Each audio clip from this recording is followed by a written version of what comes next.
நாடு எங்கே செல்கின்றது? நான் ஒரு புகைப்படத்தை பார்த்தேங்க, ரொம்ப அதிர்ச்சி அடைஞ்சிட்டேங்க. இந்த புகைப்படம் தான்.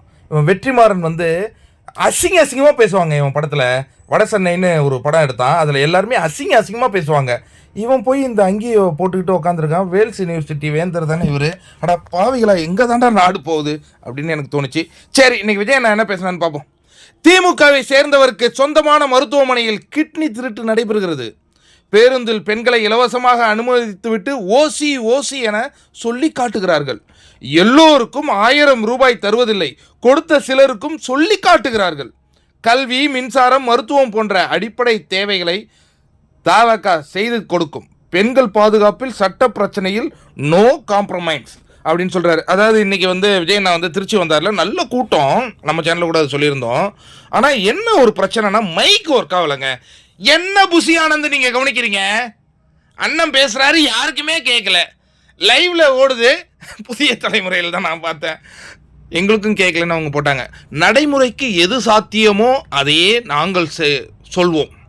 திருச்சியில் மக்கள் பிரச்சனைகளை தீர்க்காமல் மணல் அள்ளுவதில் திமுக அரசு நன்றாக காசு பார்க்கின்றது. இந்த மாதிரி பல விஷயங்களை சொல்லியிருக்காரு. என்ன புசி ஆனந்த் நீங்கள் கவனிக்கிறீங்க? என்ன கவனிச்சிங்க? அவர் பேசிகிட்டு இருக்காரு, யாருக்குமே கேட்கல. இது பாயிண்ட் வைட்டாக இது தாவக்கையிலன்னு தான் வெளியிட்டிருக்காங்க. ஏன்னா அவர் பேசுனது என்னங்கிறத நீங்கள் தெரிஞ்சுக்கணுங்கிறதுக்காக நான் அதை போடுறேன். அரசு வேலைவாய்ப்பில் பெண்களுக்கு 40% இடஒதுக்கீடு கொடுக்கப்படும் என திமுக சொன்னது செய்ததா? இப்படியே நம்ம கேள்வி கேட்டுக்கிட்டே இருக்க வேண்டியது தான். திமுகவினரிடமிருந்து எந்த பதிலும் வரப்போவதில்லை அப்படின்னு விஜயண்ணா சொல்லியிருக்காரு. டீசல் விலை லிட்டருக்கு ₹3 குறைப்பு என வாக்குறுதி என்ன ஆனது? நான் பெட்ரோல் கூட 5 ரூபா குறைப்புன்னு சொன்னாங்கண்ணா, அதையே நான் மறந்துட்டீங்க. எழுதி கொடுக்குறவங்க மறந்துட்டார் போல இருக்கு. இவங்களுக்கு டீசல் தான் பிரச்சனை. ஏன்னா இவங்களாம் காரில் வராங்கல்ல, காரில் வரதுனால அவங்களுக்கு டீசல் பிரச்சனை, பைக்கில் போகிற எங்களுக்கு தான் பெட்ரோல் பிரச்சனை. சரி, இதெல்லாம் வந்து நினைவுற்றார். அரசு ஊழியர்களுக்கு பழைய ஓய்வூதிய திட்டம் என்ன, அந்த வாக்குறுதி என்ன ஆனது? இந்த மாதிரி பல விஷயங்கள் கேட்டார்.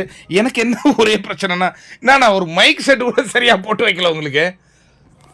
நான் ஒன்று கேட்குறேன், இப்போ அரசு ஊழியர்களுக்கு என்ன பிரச்சனை உங்களுக்கு? அது வந்து இவர் கேட்குறாராம்.